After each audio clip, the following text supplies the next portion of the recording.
मेरे सम्मानित दर्शकों, मैं एडवोकेट के वी सिंह आपका स्वागत करता है। अब मैं इस वीडियो में आपको भारतीय न्याय संहिता की धारा 105 के संबंध में बताऊंगा। आप लोग ध्यानपूर्वक सुनें। भारतीय न्याय संहिता की धारा 105 गैर इरादतन हत्या से संबंधित है। इसका विस्तृत वर्णन इस प्रकार है। धारा 105 के अनुसार जब कोई व्यक्ति ऐसा कार्य करता है जिससे उसे पता होता है कि उसके किए गए कार्य से किसी की मृत्यु हो सकती है, लेकिन उसका किसी को जान से मारने का पूर्व इरादा नहीं होता, तो उसे गैर इरादतन हत्या का दोषी माना जाएगा। यह हत्या के अपराध से भिन्न है, क्योंकि हत्या में पूर्व से योजना और जानबूझकर किसी की जान लेने का इरादा होता है। इस धारा के मुख्य तत्व हैं: अपराधी के कार्यों से किसी व्यक्ति की मौत होती है।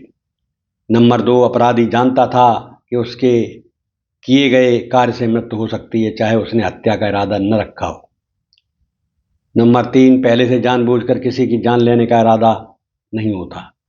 उदाहरण के रूप में, अगर कोई व्यक्ति लापरवाही से वाहन चलाता है, उसकी लापरवाही से किसी की मृत्यु हो जाती है, तो यह गैर इरादतन हत्या मानी जाएगी। इसी तरह गुस्से में आकर किसी पर हमला करना जिससे उसकी मृत्यु हो जाना, या किसी वस्तु को ऊंचाई से गिरा देना जिससे किसी की मौत हो जाना भी इस धारा के अंतर्गत आता है। धारा 105 के तहत दोषी पाए जाने पर व्यक्ति को कम से कम 5 साल की सजा से लेकर आजीवन कारावास तक की सजा दी जाती है। यह अपराध गंभीर होता है, इसलिए इसे संज्ञेय और गैर जमानती अपराध माना गया है।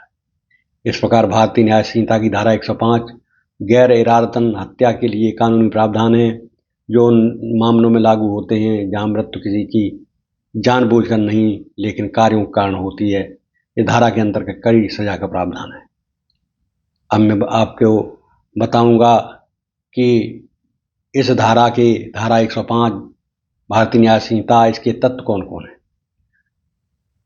धारा 105 के तत्व: नंबर 1, कृत्य से मृत्यु होना। व्यक्ति के कृत्य के कारण किसी की मृत्यु होनी चाहिए। नंबर 2, ज्ञान या संभावना। कर्ता को यह पता होना चाहिए कि यह संभावना हो कि उसकी कृत्य से मृत्यु हो सकती है।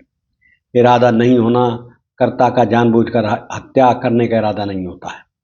नंबर 4, गैर इरादतन हत्या। यह हत्या की तुलना में कम गंभीर होती है, क्योंकि इसमें हत्या का पूर्व इरादा नहीं होता। नंबर 5, कानूनी सजा का प्रावधान।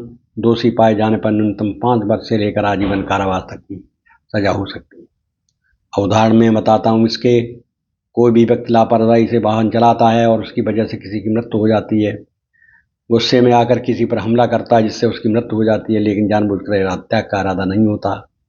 किसी वस्तु को गिरा देने से किसी की मौत हो जाती है बिना हत्या के इरादे से। यह धारा गैर इरादतन हत्या से संबंधित है, जहां अपराधी की कोई हत्या का इरादा नहीं होता, लेकिन उसके कार्यों में मृत्यु हो जाती है। इस धारा में अपराधी की जिम्मेदारी होती है और उसे सजा दी जाती है, क्योंकि उसने दूसरों की सुरक्षा को गंभीरता से नहीं लिया। इस प्रकार धारा 105 गैर इरादतन हत्या के मुख्य तत्व और उदाहरण हैं, जो अपराध के इरादे और परिणाम के बीच भेद का स्पष्ट करते हैं।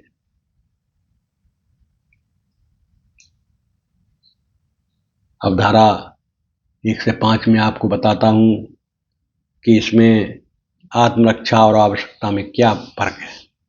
भारतीय दंड संहिता की धारा 105 में आत्मरक्षा और आवश्यकता के बीच प्रमुख अंतर इस प्रकार है।